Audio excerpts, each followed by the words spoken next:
Welcome in to the Waiver Wire Week 5 edition, the Best Bell Fantasy Podcast. I am Bradley Stalder. You can follow me on Twitter at FFStalder. Tonight, I will be diving into 9 of my favorite waiver wire priorities, and I'll add some analysis throughout it. But first, before jumping in, I have a special announcement. The Fantasy Pros Accuracy Ranking Contest was just revealed. The results were revealed for week 4, and I finished number 11 out of 203 finishers.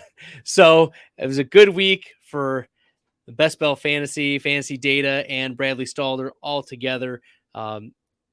Really hit on some of the takes from my Fantasy Data article.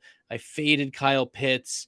I faded Irv Smith, faded Matthew Stafford this week, and it turned out well. So those fades really helped. And when you hit on fades, I think that helps more than getting players right, because it's harder to predict. I think those explosion games, it's easier. I think, at least maybe that's my edge, is it's easier for me to predict the games where I know a player is just not going to do well. So I'm going to add some of that context throughout my analysis of the waiver wire throughout tonight's live stream and podcast. And of course, just like the last week, I'm going to chop each of these up and put them into their individual videos. So if you want to watch the individual videos, you can do that as well.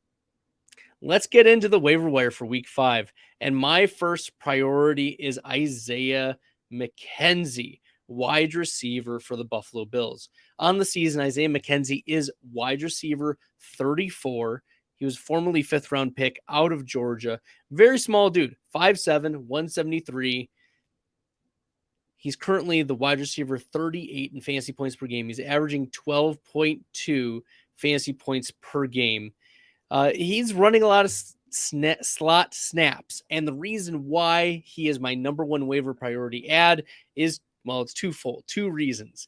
Josh Allen and the Buffalo Bills offense, plus Jamison Crowder being out with an ankle injury. He was placed on IR, not going to be there for at least 4 weeks. This is Isaiah McKenzie's role.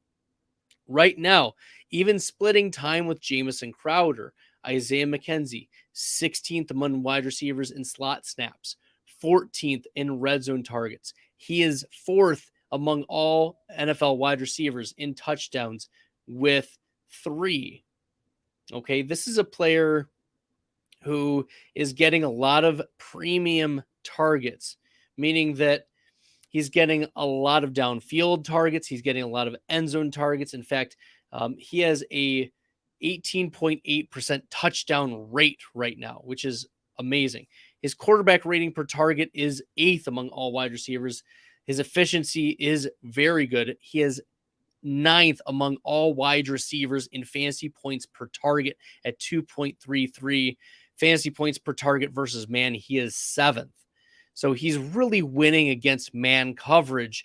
And the Bills are going to continue to line Isaiah McKenzie up in the slot. And if you believe in the Buffalo Bills offense, which hasn't been super great the last couple weeks, we expect some bounce backs. And Isaiah McKenzie is going to be a part of that. If you look at over the last 2 weeks, he set season highs in routes run. He set season highs in targets. He set season highs in receptions, and he's had double-digit fantasy points each of the last 2 weeks, thanks to the touchdowns. But he's finished wide receiver 10 week 3 against Miami, where it was an explosion game, 21 fantasy points in full PPR, and 12.1 fantasy points in week 4 against Baltimore. So you're probably thinking, but Bradley, like, how do we know that this isn't just like a 2-game sample? Well, we have a couple other samples from last year where Isaiah McKenzie really did go off.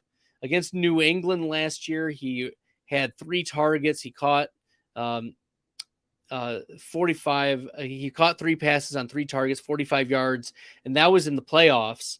Just running 9 routes and 35% of the snaps. But we saw when he had full time, play week 16 against New England, 40 routes run, 12 targets, 2 red zone targets, a touchdown, 11 receptions, 125 receiving yards. He was the wide receiver 4. So that's like the ceiling for McKenzie as wide receiver 4. And when he's gotten full-time play, it's about a top 30 wide receiver. That's what you want from these types of wide receivers. It's why I have him over George Pickens, over Mike Boone, over Michael Gallup. Isaiah McKenzie has a role that can explode. And if he is still on your waiver wire, you need to make sure you are getting him, because right now, the approximate rostership of Isaiah McKenzie is 34%. 67% of 66% of leagues, he's out there. 2/3 of leagues, he's out there. Now you're probably thinking to yourself, but Bradley, what about, like, that was 2021? What about 2020? Yeah, in 2020 against Miami, ran 36 routes, had 9 targets, six receptions, 2 touchdowns, 114 air yards. He was the wide receiver 7. When given full complement of routes, like if he gets 25 routes, 30 routes, this is a player who's going to explode. Heck, he was given 18 routes week 5 of 2020. He had 4 targets, had a touchdown, 10.7 PPR fantasy points. That's minimally a flex play. Isaiah McKenzie is minimally a flex play and can have his spike weeks, can have top 10 weeks. So that's why waiver priority number 1 should be Isaiah McKenzie if there's not a real need for you at running back. My second waiver priority is George Pickens. And we finally saw a breakout for George Pickens week 4, and it was beautiful. Against the Jets, he might have run fewer routes, but he had more targets and more receptions, more receiving yards, and more fantasy points. With that change over to Kenny Pickett, the approximate target share for George Pickens was in the 30%. That's what we want to see from this alpha dog out of Georgia once again. George Pickens, a rookie this year, 2nd-round pick. He's built like a dog. He's 6'3", 200. This is the man's man. Like, we want him. He's got the athletic measurables, 4.47. He's got speed. He's got burst. He's a young player. And if Kenny Pickett's, let's take a step back. Think of the types of passes that Kenny Pickett's throwing to.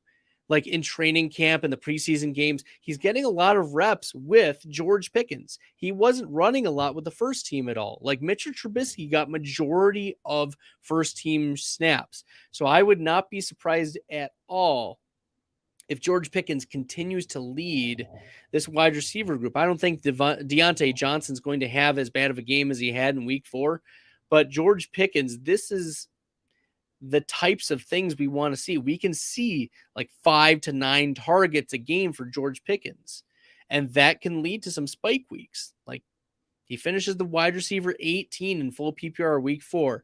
I think that's probably 70th percentile outcome this year, 80th percentile outcome this year, but we could consider George Pickens in a pinch as a flex play, especially if we continue to see Kenny Pickett and him prove that they have rapport week in and week out. George Pickens is the type of stash. Like he's a stash that I want to have rostered, not the type of player that I want to leave on my waiver wire, especially if other teams in my league are needy. This is where you have to start playing a little bit of chess when other players are playing checkers. George Pickens could be that chess piece later on in the season. You just want to make sure he's on your team if you have the roster space. My third waiver priority is Mike Boone, the Booner. If you remember, a few years ago, Mike Boone was getting a lot of work for the Minnesota Vikings at the end of the season. So I believe this was the 2019 season where Alexander Madison and Dalvin Cook were hurt. And in week 15, Mike Boone got 30% of the snaps. He had 13 carries. And he finished with 17 fantasy points in full PPR because he scored 2 touchdowns. He was in an offense that could score a lot. Then there was a lot of hype leading into week 16. And a lot of people put a lot of fantasy managers put fab on Mike Boone to face off against the Green Bay Packers. If you remember in 2019, the Green Bay Packers are one of the worst run defenses in the NFL. Mike Boone ended up getting hurt part of the way through, only 37% of the snaps, 11 carries, 5 routes, ended with 4 fantasy points. He destroyed some fantasy teams' hopes and dreams, despite the fab that fantasy managers had to put up to get him in that Week 16 2019 matchup. And then he was healthy, mostly in Week 17 against Chicago. 17 carries, ran 7 routes, caught 2 passes, had 160 total yards, 1 touchdown. He was the running back 7 in Week 17 when it helped nobody. Mike Boone helped nobody in Week 17 of the 2019 season. All of this is to say, it's all about opportunity. And Mike Boone has the speculative possibility of being the majority opportunity share player in the Denver Broncos backfield. Is it most likely Melvin Gordon back there? Yes. But Mike Boone, at least we've seen what he can do with opportunity back in 2019. Now in 2020 and 2021, not so good. He didn't get a lot of play. Like, he played 8 games in 2021. He did play in 16 games in 2022, but his maximum snap share was 16%, and that was Week 17. Before that, he didn't get into double-digit snaps in 2020. And then 2021, he played 8 games, only eclipsing double-digit snap share once. So we get into 2022. I mean, Week 3, when Javonte was healthy and Melvin Gordon was healthy, Mike Boone already 15% snap share. Now that Javonte is out for the year, Melvin Gordon has the serious fumbling issues. He has 4 lost fumbles on the season. Mike Boone played 31% of snaps. He caught a pass. He had 29 total yards. He was running back 52, whatever. We don't know what's going to happen with the Denver backfield, but we know if one player gets the full complement, or at least the majority of snaps and carries and targets, this is a player who could finish as a top 12 running back just based on opportunity. I'm not saying Mike Boone has the skill to be that. Like, he's not skilled. He was the 3rd string running back for a reason. But Melvin Gordon's has issues and Javonte's out for the year. Mike Boone is my 3rd waiver priority going into Week 5. My 4th waiver priority is Michael Gallup. And Gallup already started off strong.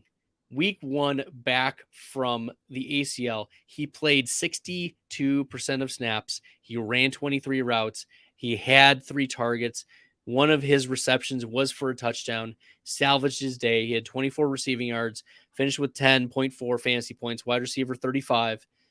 And I think that's kind of the floor for Michael Gallup. Bottom end wide receiver 3 with low to mid wide receiver 2 upside. Now, why is he waiver priority number 4? Dak isn't back yet. Now, maybe you can add him, and you should consider like him over Mike Boone. That's a possibility. But Michael Gallup needs to be on your radar for rostership, frankly. Like, he played his first game back 63% of snaps. Now, I'm also hesitant that we won't see a lot of Gallup like achieving the ceiling that you'd want given the loss of Amari Cooper, right? Maybe you see 1 or 2 big games from Michael Gallup, but that's it. We had seen prior to this year a significant decrease in pretty much every metric, at least in the counting stats. So his receptions were on pace to be a season low. Same thing with receiving yards, yards per reception, air yards were low, receiving touchdowns. He was trending downward on fantasy points per game. So all of those counting stats, yes, they don't tell the full picture, but they do tell a narrative that he's trending the wrong way in his development. And having Cooper Rush as his quarterback, like, He's going to be a wide receiver 3-ish. He's going to hold your nose in wide receiver 3 flex play moving forward, right? But even looking at some of his efficiency metrics, nothing pops off the board, right? In just his first game back compared to other wide receivers. But even last year, and that was last year, in 2020, nothing really jumps off the board. 17th in unrealized air yards. I mean, that really doesn't mean much. So we've seen just this meh performance from Michael Gallup. that was a bad pun. But nevertheless, Michael Gallup is a player that, depending on the size of your bench, could be wavered here based on his production week 1 coming back off the ACL. I expect his targets to go up. He's going to run a lot of routes in this Dallas offense. I mean, they were trotting out Simi Fehoko and Noah Brown, right? Michael Gallup is a superior talent to those players and is getting paid like it too. That's the thing about the Dallas Cowboys. We always want to keep in mind that the Dallas Cowboys are always willing to trot out their star players before they're ready. We saw last week the Dalton Schultz. That was a miss on my bad. That was my bad. He was one of my 2 misses last week. I thought Dalton Schultz would do pretty well. He put up a goose egg, but that's what we should expect from the Dallas Cowboys. If a player is even remotely available, they're going to play, which makes me hesitant to trot out the likes of Dak Prescott week 1 or 2 coming back off of the thumb injury, right? Even right now, Jerry Jones is saying, I don't think he's ready, but he's not really. Jerry Jones is not willing to rule out Dak Prescott right now. So I am concerned that Michael Gallup probably won't be hitting till later in the season. Thankfully, that is when we expect Dak to be back. But we have to lower the ceiling for Michael Gallup just because of the talent that we've seen, the trend that we've seen, and, there are other pieces in this offense as well. Tony Pollard has been a little disappointing, so I expect him to bounce back too. Michael Gallup is a meh add, a flex, low-end flex consideration, or a bench stash for right now. My 5th waiver priority is Tyler Algier, 5th round pick out of BYU for the Atlanta Falcons. And Tyler Algier, his player profiler comp is Zach Moss. We can have certain opinions about Zach Moss. What we do know is that he could catch passes. He could be inefficient on the ground. He's a bigger bodied, thicker running back. He's not like tiny like Devin Singletary. Tyler Algier, 5'11", 221. That is a big boy. 70th percentile BMI. Not super fast, not super agile. On the stronger side for running backs, but it's the opportunity for Tyler Algier. It is possible. It is within the range of outcomes that Tyler Algier is the lead back for the Atlanta Falcons moving forward. We've seen 2 of the last 3 weeks where Tyler Algier has double-digit carries, and 2 of the last 3 weeks, he's run 7 routes. He had 104 total yards against Cleveland. He was the running back 25. I think he's a better standard or half PPR play than full PPR, which is why I have him ranked lower. But with Cordarrelle Patterson on IR, Tyler Algier is a consideration. Now, I don't have him listed in this waiver priority show, but Caleb Huntley, an undrafted free agent from 2021, is also on the roster and signed to the 53-man roster. So it's possible that Algier and Caleb Huntley are the 2 backs in the backfield. Now, Patterson was dealing with this knee injury in week 4, got limited snaps. Tyler Algier, he's run played 39% of snaps each or more each of the last 2 weeks. So we could see him move in maybe that 40 to 45 range, 50% snaps. I don't think he gets more than that, frankly, because I don't think Algier is like a superior talent. He was a 5th round pick with measurables. If we look at some of his stats from BYU, he did have 1,100 rushing yards in 2020, 1,600 rushing yards in 2021, a total of 36 total touchdowns each of the last 2 years. He did have a 10% target share in 2021 at BYU. So Tyler Algier is a fantasy consideration, but he's my 5th waiver priority. Once again, one of the points of consideration is positional scarcity that I want you to take in mind for these waiver priorities. So maybe you move up Tyler Algier and Mike Boone over George Pickens or Michael Gallup. That's fine if you really need the running backs. But what I'm saying to you is that in full PPR, you shouldn't expect Algier to be like the Cordarrelle Patterson light. I think it is going to be a split between him and Caleb Huntley. And for what it's worth, fine, I'll take 1 minute on Caleb Huntley. He is literally like single-digit percentile speed. Dude is slow, but he is also a big dude, 210, 5'10". Okay, just a rumble tumble. These are two backs that are built pretty similarly. And in week 4, we saw Caleb Huntley get 23% of snaps, 10 carries, 56 total yards. He scored the touchdown as well, so he is running back 24. I don't know exactly who it's going to be. If I'm betting, I'm leaning Algier, hence why I have him as my waiver priority number 5. But I have seen in deeper fantasy leagues, Algier already gone. Just hedge on Caleb Huntley too. Especially if you need running back help, Tyler Algier, Caleb Huntley should be at least on your fantasy radar for the waiver wire. My waiver priority number 6 is the first quarterback and only quarterback on this list, and there it is, quarterback for the Detroit Lions, Jared Goff.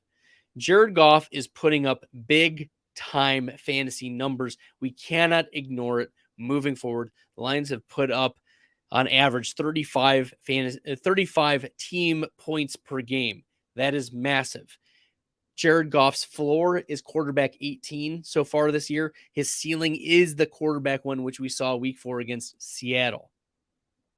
Now, he was willing to air it out. 373 air yards. We've seen at least 370 air yards each of the last 2 weeks against Minnesota and Seattle.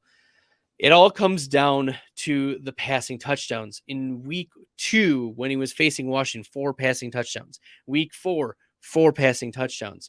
That gets him into that top 10. And with Brady struggling and Stafford struggling, Jared Goff is your pocket passing quarterback that's getting the passing volume. Okay. He's had 37 pass attempts or more 3 of the last 4 games, 3 of the 4 games to start this season. And he's got the personnel to do it. I mean, even without DeAndre Swift and Amon-Ra St. Brown and DJ Chark, Jared Goff put up the quarterback 1. And he doesn't even have Jameson Williams yet. This is a very potent Detroit Lions offense. Are there going to be pills to swallow? Yeah, I think so. But the defense is so bad that the Lions are going to have to pick it up and use the offense. TJ Hawkinson went nuclear. Okay. I was one of the highest rankers on TJ Hawkinson this past week for the Fantasy Pros Accuracy Rankings contest. Jared Goff and TJ Hawkinson was a very interesting stack and very cheap as well. So Jared Goff needs to be in your low-end quarterback 1 consideration. He's a mid-range quarterback 2 right now and probably gets back up to that high-range quarterback 2 once he gets Amon-Ra St. Brown and DeAndre Swift, and then eventually in a couple weeks, Jameson Williams. So Jared Goff is the quarterback that I would prioritize this week. My 7th waiver wire priority is a speculative one. This is a longer-term investment, but you don't want to be left without the bag in hand. Rashad White is the fantasy football handcuff that does not need to be rostered, or does need to be rostered, does not need to be on any waiver wires. He needs to be on every single team's roster, 100% rostered. This is a player coming out of Arizona State. He was the 3rd-round pick for Tampa, 82nd percentile speed. He's very bursty. This is a player who had nearly 19% college target share, 98th percentile type of player. He may not be the greatest rusher, and we've seen that so far through 4 games.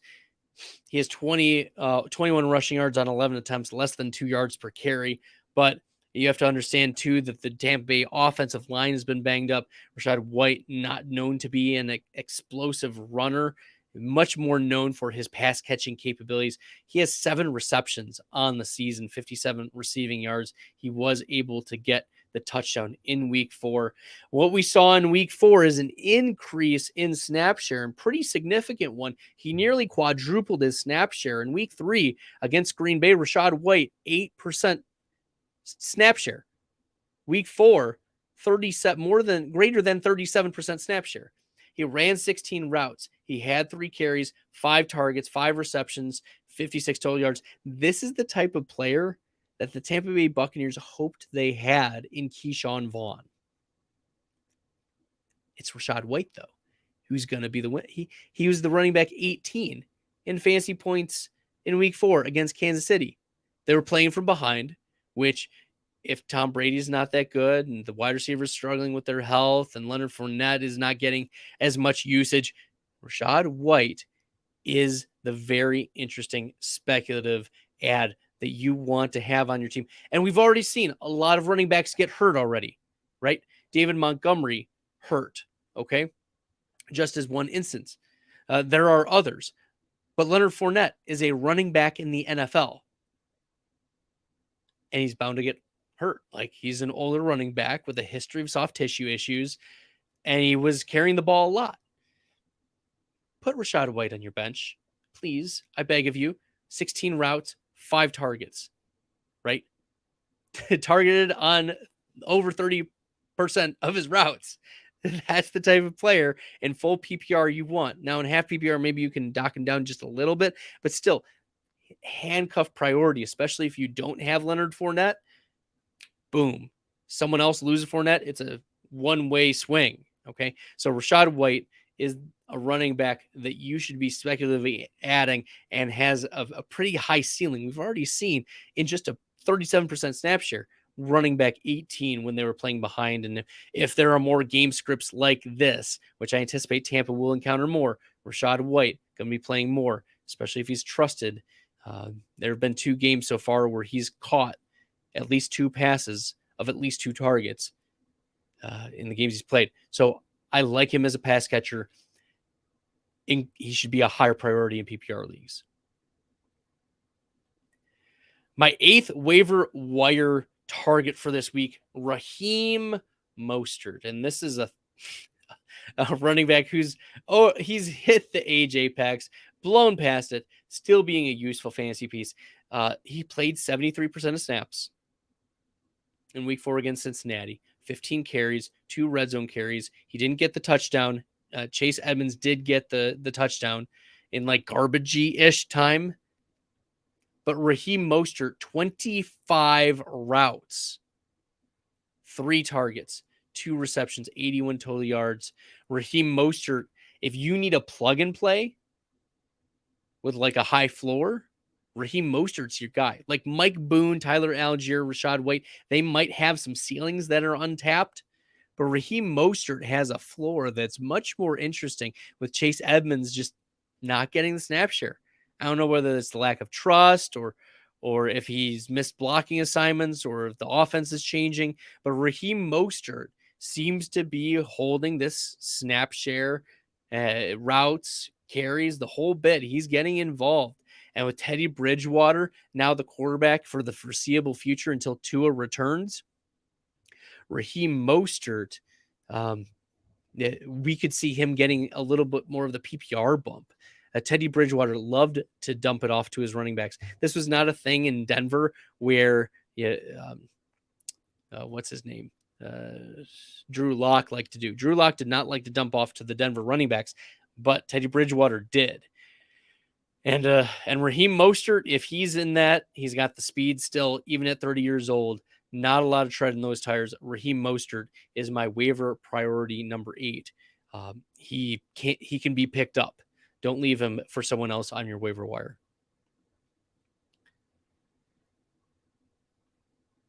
The last waiver priority is Brian Robinson. This was the starting running back for the Washington football team before he got shot in the leg twice due to an armed carjacking or attempted robbery. Brian Robinson, Alabama running back, rookie, third-round pick, good speed, good 40-yard dash, not very bursty or agile, so he's not the type of athlete like Antonio Gibson is, but it's clear that he outproduced him in training camp and earned his way into the starting role. And there's been a lot of excitement for Washington to get Brian Robinson back. Now, you have to measure your league. If you can afford to leave Brian Robinson on your bench, you can do that, or on the waivers, you can do that. But if your league is running back hungry and you know they go like this, Brian Robinson, and he's still on your waiver wire, Brian Robinson is the type of player that's he might be getting 15 carries when we're talking about it week 13, 14, 15, right? This is a running back investment. Okay. So looking at what Brian Robinson could do, that's a big play. And looking at when Antonio Gibson has done in